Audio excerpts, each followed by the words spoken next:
ഒരുനാൾ ശിവനും പാർവതിയും തലകറക്കം എന്താണെന്നറിയാതെ രണ്ടുപേരും ഒരു വീടിൻ മൂലയിലിരുന്നു. എന്നിട്ട് ഭഗവാൻ തൃക്കണ്ണാൽ നോക്കിയപ്പോൾ ഇവർ പോന്ന നേരത്ത് സുബ്രഹ്മണ്യനും ഗണപതിയും അടികൂടുന്നു. മക്കളുടെ വഴക്കാണ് ഇവരുടെ തലകറക്ക കാരണമെന്ന് മനസ്സിലായപ്പോൾ മക്കളുടെ വഴക്ക് മാറ്റാൻ ദേവനും ദേവിയും തിരിച്ചുപോയി. വഴക്ക് തീർത്ത് വീണ്ടും തിരിച്ചുവന്നു. തിരിച്ചുവന്നപ്പോൾ ആ വീടിൻ മൂലയിൽ ഒരു ഭഗവതിയിരിക്കുന്നു. കാര്യമന്വേഷിച്ചപ്പോൾ വിശ്രമിക്കാൻ കയറിയതാണെന്ന് പറഞ്ഞു. ഞങ്ങളും കുറച്ചുനേരത്തെ വിശ്രമിക്കാൻ കയറിയതാണെന്ന് ശിവദേവനും പാർവതീദേവിയും പറഞ്ഞപ്പോൾ ആ ഭഗവതി പൊട്ടിച്ചിരിച്ചിട്ട് പറഞ്ഞു, ഞാനെന്നത് ക്ഷേത്രമില്ലാത്ത കാരണം വിശ്രമിച്ചതാണെന്ന് പറഞ്ഞു. അന്നേരം ഭഗവാൻ ആ നാട്ടിലെ ഒരു ആശാരി ചെറുക്കനെ വരുത്തി ഒരു ക്ഷേത്ര മൂലസ്ഥാനം കണ്ട് ഭഗവതിക്ക് സ്ഥാനം കൊടുത്ത് ദേവനും ദേവിയും തിരിച്ചുപോയി. പിന്നെ ഒരു നൂറ്റാണ്ട് കഴിഞ്ഞ് തിരിച്ചുവന്നപ്പോൾ അതു നല്ലൊരു ക്ഷേത്രമാക്കി മാറ്റിക്കഴിഞ്ഞിരുന്നു. ക്ഷേത്രം മൂലപണിത ആശാരി കുടുംബം അധപതിച്ചുപോയിരുന്നു. ഇത് കണ്ട് വിഷമിച്ച ഭഗവാൻ ആ ആശാരി കുടുംബത്തെ അനുഗ്രഹിച്ചു. നാളെ മുതൽ നിന്റെ ഭക്ഷണം ഭഗവതിക്ക് കൊടുക്കാനും പറഞ്ഞു.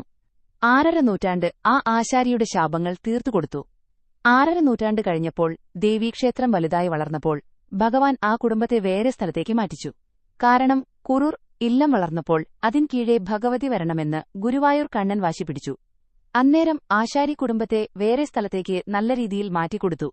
അങ്ങനെ സാക്ഷാൽ മഹാവിഷ്ണു വന്ന് ദേവിയെ മാറ്റി.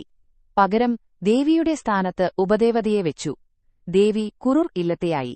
ഈശ്വരന്മാർ വിളയാട്ടം നടന്ന നാടാണത്. കാരണം കണ്ണന്റെ കലിയുഗത്തിലെ പിറവി എന്ന ചെല്ലപ്പേരും കൂടി ഈ നാടിനുണ്ട്. അങ്ങനെ ഉപദേവതയായ ദേവി ഒരു നേരം ദുർഗയായും പകുതി നേരം ഭദ്രയായും വൈകീട്ട് യാമത്തിൽ സരസ്വതിയായുമിരുന്നു.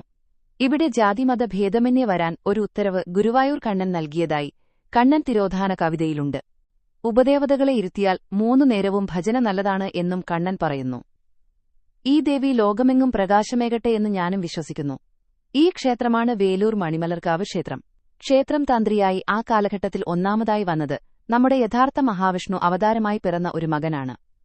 കാരണം ശിവപാർവതിമാർ വന്നിരുന്ന വീട് എന്നും ഇതിനു പുതിയ തലമുറകൾ വിശ്വസിക്കട്ടെ.